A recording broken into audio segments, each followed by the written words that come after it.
जे हाग्रामा महिलारि बिथाङा बुंदों जे एबसुनि आफादगिरि बिथाङा सावरायफिनगोन होननानै बिथाङा बुंनानै गालांदोंमोन किन्तु दासिमबो सावरायफिनाखै आरो बेखायनो जोंबो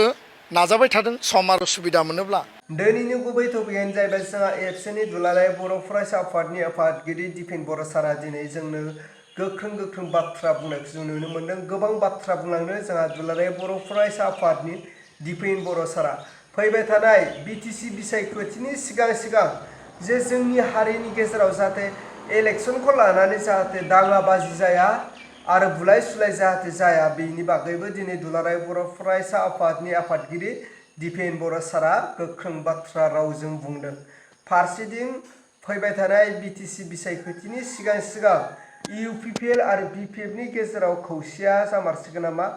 आरो BPF आरो UPPLनि खौसेथिनि बागै दिनै दुलाराय बर' फरायसा आफादनि आफादगिरि दिपेन बर' सारा गोख्रों बाथ्रा बुंदों आरो जोङो खोनासंनो गोनां रायजो राजा लोगो नोंथांमोन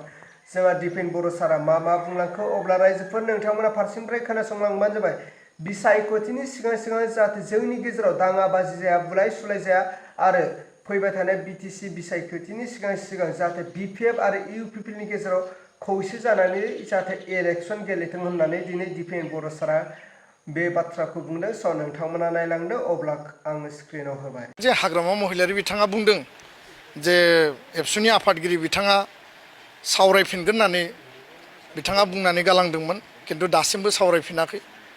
आरो बेखायनो जोंबो नाजाबाय थादों सम आरो सुबिदा मोनोब्ला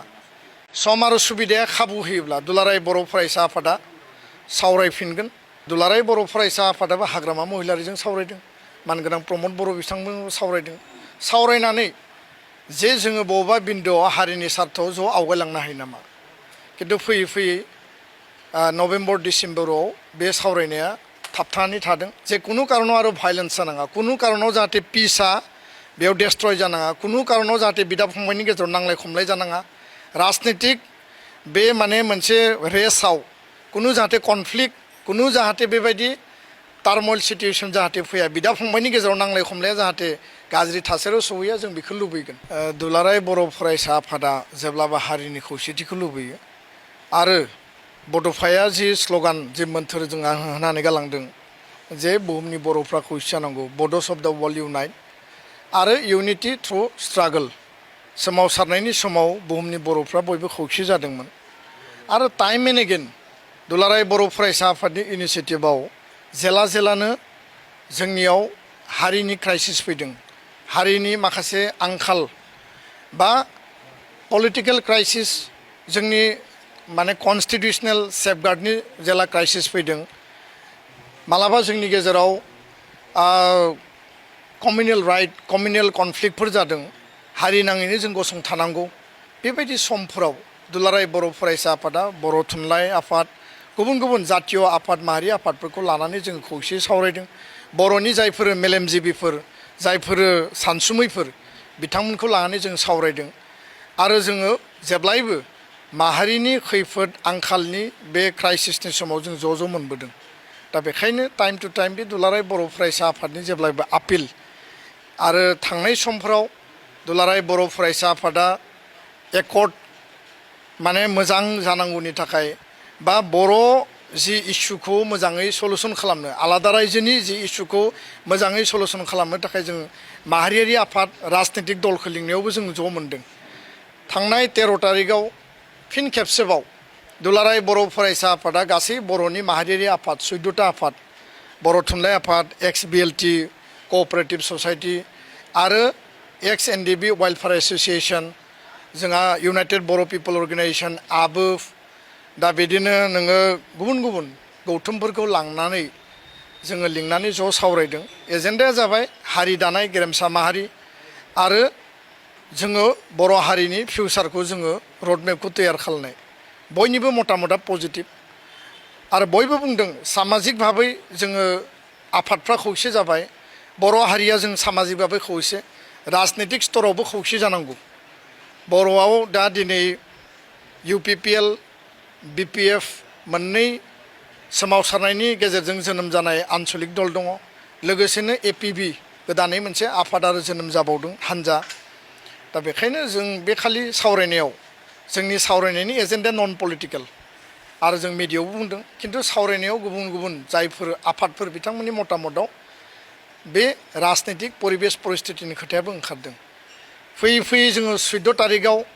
गासैबो जिल्लायाव जोङो रड मार्च खालामदों आपिला बेनो जे खौसेथि आपिला बेनो जे गेरेमसा बर' माहारि दानाय बड'फानि आदर्शजों थांना थानाय दा बेखायनो थांनाय बोसोराव दुलाराय बर' फरायसा आफादा आपिल खालामदोंमोन BPF आरो UPPL नि गोजौ लेभेलनि दैदेनगिरिफ्रा ज' सावरायदोंमोन आरो दुलाराय बर' फरायसा आफादाबो हाग्रामा महिलारिजों सावरायदों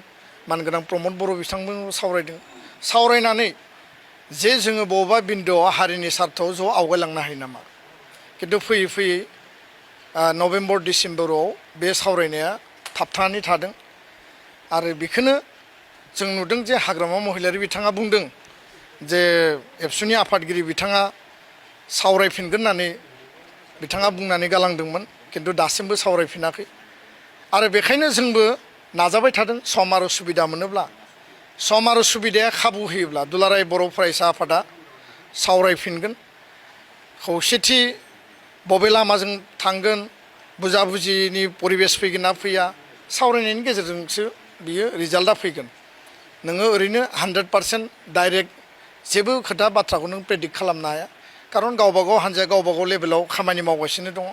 जों लुबैदों जे कुनु कारनाव आरो भायलेन्स जानाङा कुनु कारनाव जाहाथे पिसआ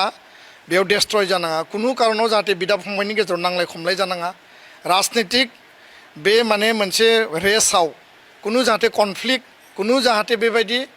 टार्मल सिचुएसन जाहाथे फैया बिदा फंबायनि गेजेराव नांलाय खमलाया जाहाथे गाज्रि थासारियाव सहैया जों बेखौ लुबैगोन दा बेखायनो संग्रामि नेताफ्रा दिनै हान्जाखौ दैदेनदों बे लेभेलाव खौसेयै रायलायलायोबा मोजां रायजो राजानि लुबैनाय आफादफोरनि लुबैनाय बे लुबैनायखौ जोङो फोरमायदों आरो सम आरो थासारिया जेलानो खाबु होगोन निस्सय